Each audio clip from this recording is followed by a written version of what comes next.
Logan and the Hobo. Best friends forever. Mike from the Logan and the Hobo RV Adventure channel. Welcome back to the channel. Today I want to talk about some of my favorite upgrades that I did to my travel trailer.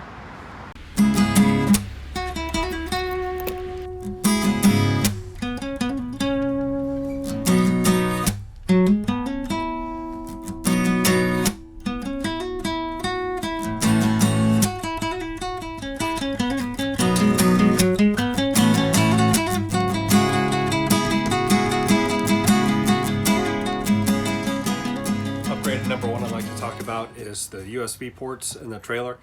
The USB ports run off of the 12 volt DC system that comes from the battery, so if you're camping off grid, you can plug stuff into the USB ports and it'll pull power from the battery. Off grid last year in Big Bear, and the USB port that came with the trailer, there was one behind me on the wall here. It had two little USB ports and one outlet. It failed completely, it just stopped working, and so the only way I had to charge my phone was a cable using the USB port. And the only power source I had besides that USB cable for the 12 volt system was the generator. The generator doesn't have any USB ports, and all the generator powers when it's hooked up to the shore power is the regular house outlets. And so I was stuck with no way to charge my phone, which was kind of a bummer. So what I did is I replaced the USB outlet that came with the trailer. It was a circular outlet that went in the wall right here with just two USB ports. That's the one that failed. I just pulled that out and wired into the 12 volt system this 4-port outlet, and it's got the higher amperage outlets for faster charging times. We got the family of 6. I got almost three teenagers, and so they're charging devices all the time, so having the 4 ports right here works great. So while I'm on the topic of USB ports, I also figured it would be a good idea to put a USB port on both sides of the queen bed, so Amber and I'd have a place to charge our phones or whatever we needed at night. And so what I did is I tapped into, let me bring it around and show you. I tapped into this overhead light right here, which has its own light switch. And then in between this cabinet and the light switch, all here is void. It's empty space where all the wiring goes. And what I did was, I drilled a hole behind the curtain rod here to access the wiring in that space. And then I ran wiring down all the way down here to where this cover is. And I added in this USB port right here. So this is a Blue Sea USB port. It's marine grade, and so I'm guessing it's very high quality. Haven't had any issues with it. It's nice having the port right by the bed. It's got a light that stays on the whole time that it's turned on, and so I added this switch right here to turn it off when it's not in use, so that light's not drawing any phantom power. The second upgrade I'd like to talk about is on the bed. For the queen mattress, we added a memory foam mattress topper, and it made it a lot more comfortable.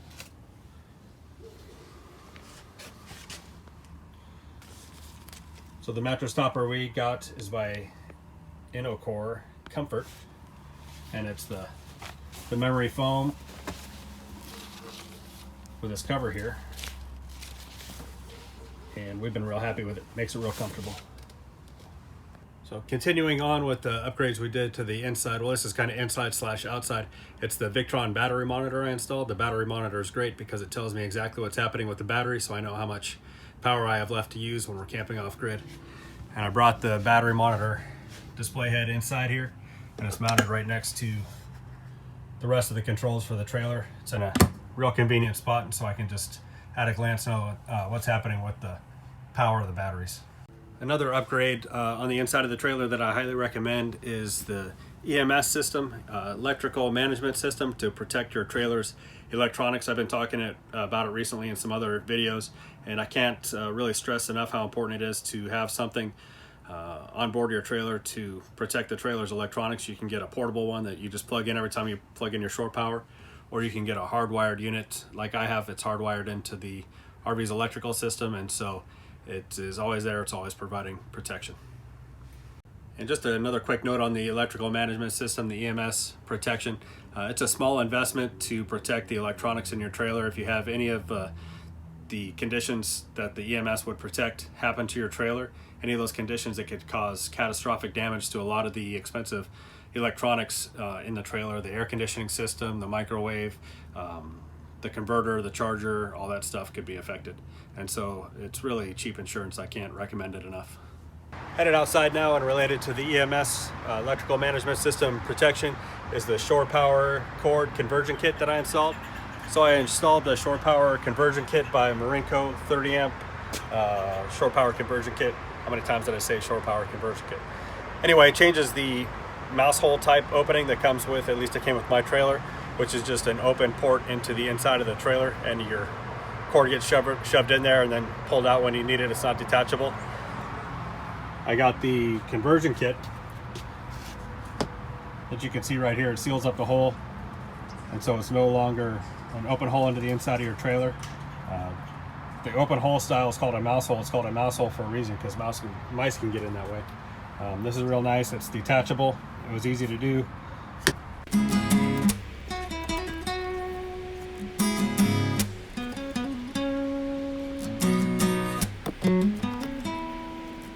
So another upgrade to the outside of the trailer was putting on new tires. There's a lot of debate about what are the best kind of tires to use on a trailer, and if you should replace the tires that came with your trailer. It wasn't worth the risk to me to have a problem with the tires that came with the trailer, also known as China bombs, and I don't mean that in any kind of derogatory way. But those tires have a bad reputation of exploding. Even if they look great from the outside, the tread looks great, there's separation that can occur on the inside, and so I opted to upgrade my tires to Goodyear Endurance, which are made in America, and they're the Goodyear Endurance ST tires. There's also a big debate about if it's better to have ST tires, which are specialty trailer tires, or LT tires, which are light truck tires. I went with the ST tires because the ST tires have a stiffer sidewall. They're made for being on a trailer, whereas opposed to light truck tires are made for the flexing that's required for being on a truck, a truck that turns. When I upgraded the tires, I also got a higher load rating. The tires that came with the trailer were load rating C, and I upgraded to a load rating D just to have more cushion, higher level of protection. And of course, we can't forget about my favorite upgrade, which is the batteries.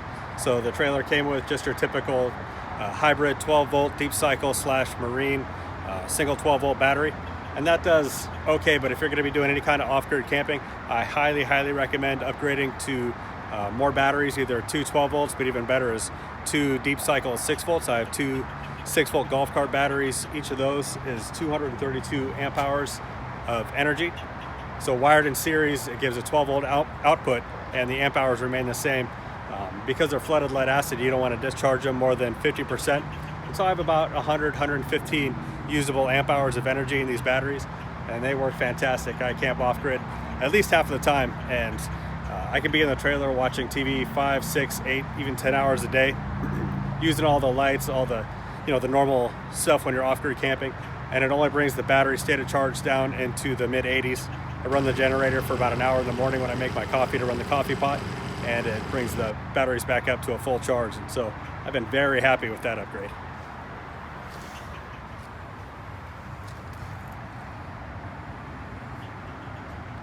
I wouldn't say that this is an upgrade per se, but it has been a game changer for the trailer. It's just an addition that I put in. This is a 300 watt pure sine inverter that I have my TV and my Apple TV plugged into, and so I can run the TV and the Apple TV off the 12 volt batteries when I'm camping off grid, and that's been great. With my inverter setup, there's no need to wire anything in, because as you can see there, the inverter is the 12 volt plug that's plugged into the 12 volt outlet right behind the TV. Just one word of caution, the inverter I have is 300 watts, but you don't want to use 300 watts in that 12 volt outlet. That 12 volt outlet is designed for much lower power than that. So running a TV is okay. You don't want to run anything like a hairdryer or anything high power. You're going to fry the wiring. So I think that's all the upgrades I can think of to talk about. Hope you enjoyed the video. Hope you enjoyed seeing what upgrades I did. If you want more in-depth information about some of those upgrades and the installs, I do have other videos on my channel. You can check those out, like for the battery monitor install, the batteries, off-grid power setup, things like that.